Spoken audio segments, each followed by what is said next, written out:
The National Sector Committee, following the ballot of members, has decided December the 3rd is a day of action.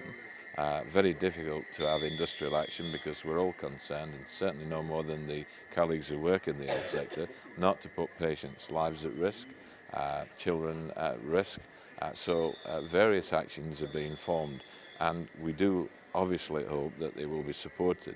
My colleagues, for the first time in my working career, are actually keen to take industrial action.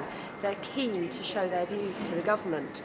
So I think it is absolutely vital that we do as much as we can to be involved in this day of action on the 3rd of December. We need to support this day of action.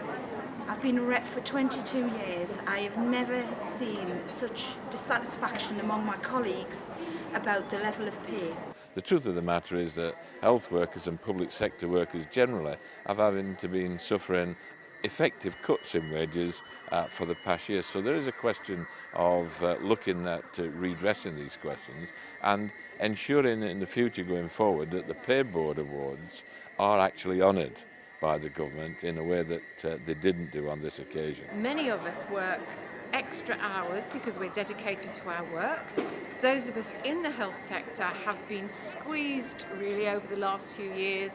We've been working to fill frozen vacancies without any extra pay, and now we're facing an underinflation pay deal. We want a decent pay deal. We want a pay rise, not a pay cut. We are in a credit crunch.